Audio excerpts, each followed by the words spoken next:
Hi everyone, welcome back to the kitchen. Continuing on with our budget-friendly Thanksgiving recommendations, today we are going to work on our cranberry sauce. This is a fresh-made, homemade cranberry relish. It's going to be chunky with apples and oranges and cranberries. I can't wait to show you how this all comes together.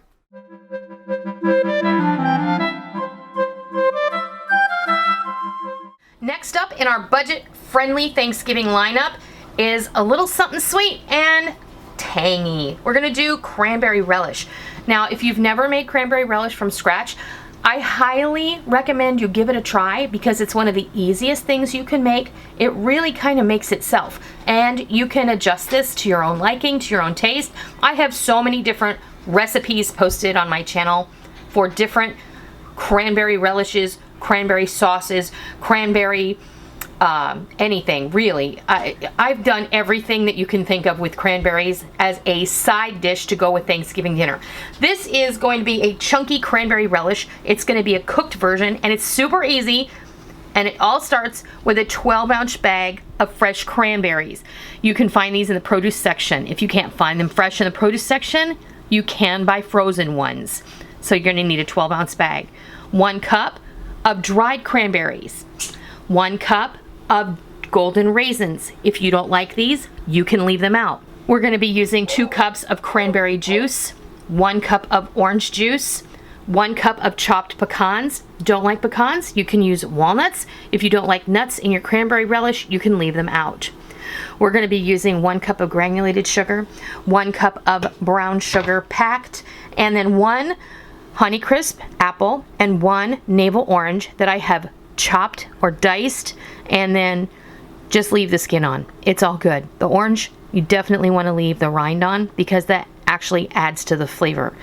The last thing we're going to add is a teaspoon of allspice. This is dried ground allspice. If you don't have allspice, no worries, but if you are newlywed and you got a spice rack for your wedding gift, you have allspice in that. And if you've not used it, it's a good time to crack it open. You can use cinnamon. You can add a pinch of clove. You can use some nutmeg. It's all up to you. Don't like that? Leave it out. No big. It's not going to be a big deal. We are trying to make Thanksgiving dinner as easy as possible, as budget-friendly as possible, and we're going to get started by cooking up. You're not going to believe how easy this is if you've never made cranberry relish before. This is really a dump and go, and it's going to be easy, and you're going to love it. Okay, we've got our induction burner all set up, and you're going to use a bigger pot than you think you need, because when the cranberries start to cook, they expand and they pop, and you want to make sure that you're not splattering cranberry all over your kitchen. Cranberries are very high in pectin, and they get very sticky once they cook down and rupture, so you want to make sure that you have a pot big enough. We've got our cranberries in the pot already, and we are just going to put everything else in. So in go our apples and our oranges, dried cranberries, golden raisins, chopped pecans, our granulated sugar, and also, you guys, feel free to, if you want to have the sugar, you can do that, but just remember, cranberries are very, very tangy, and it will make the end result much tangier. But you can use a 1/2 cup each of brown sugar and white sugar. I've been making the cranberry sauce this way for a very long time, and this is how I find everyone really enjoys it. Give this a good stir just to get everything kind of blended together. I'm going to sprinkle over our allspice powder.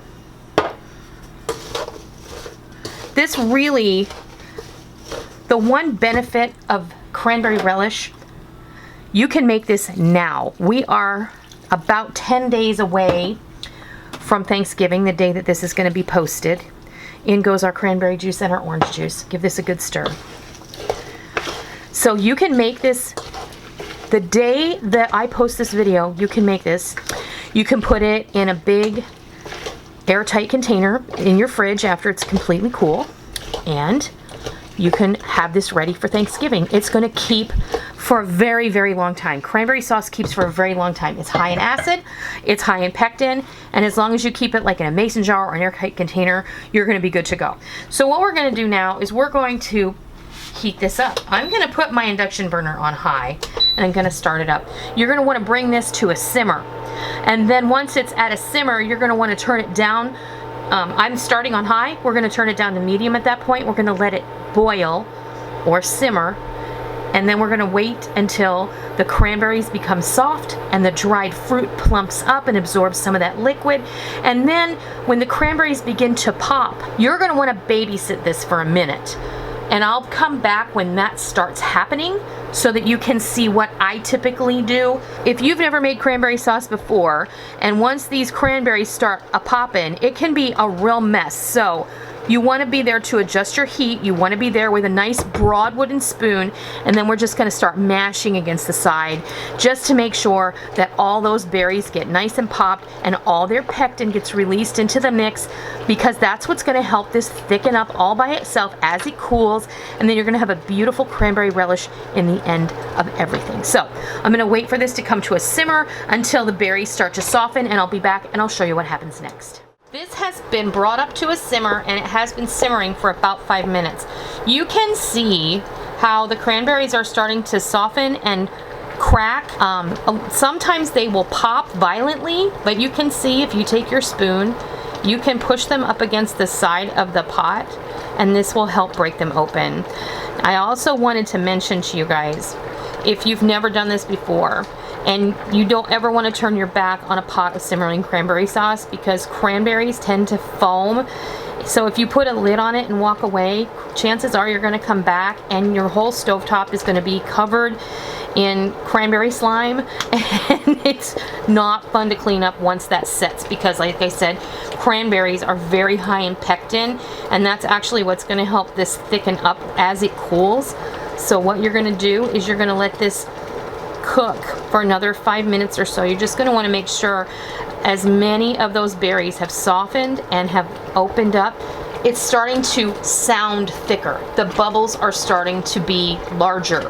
So that means that a lot of the liquid has cooked away. So what you're left with here is just lots of flavor and lots of deliciousness. So I'm gonna keep going. We're gonna let this cool for a little while, and then we'll come back and we'll show you the finished product. There you have it. Our cranberry relish or cranberry sauce is all finished and ready to go. Mine has not cooled completely yet. It has been cooling for about an hour and a half. I just wanted to share it and finish this up for you today, and it's perfectly delicious. It smells amazing. Keep in mind, the cooler this gets, when you put it in the fridge, it's going to jelly. So it's going to be super thick and delicious, and you're going to love it. It's going to be great next to your roast turkey. It's going to be great on sandwiches after. And this keeps a very, very long time in your refrigerator. You can make it, as I said, you can make this today, and you can just keep it in your fridge, and it will be ready to go for Thanksgiving, and you won't even have to think about it anymore. These are the little ways that we get things done ahead of time, and we are not so rushed on the day that we're preparing our big meal.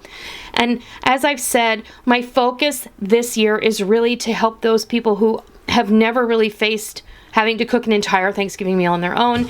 And due to our current situation, we are faced with that in some places.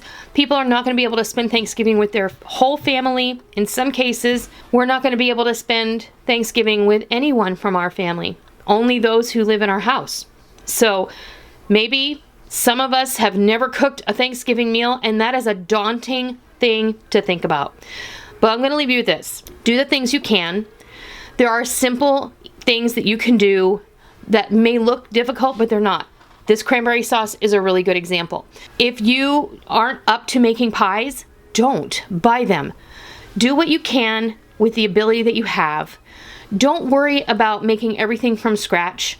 Nobody is going to care if you put a basket full of Pillsbury crescent rolls on your Thanksgiving table. People love those. Nobody is going to care if you buy your pumpkin pie or your pecan pie or any dessert from the bakery. People love that too. It's really not about making it all yourself. It's about being with your family, spending time with them, because we don't know if we have tomorrow. So keep that in mind. Just know that I'm here, I got your back, and I know what we're all going through. This is my suggestion for homemade cranberry sauce. I hope that you give it a try, whether it's for the holidays or any time of year. I hope that you love it. And until next time, I'll see ya.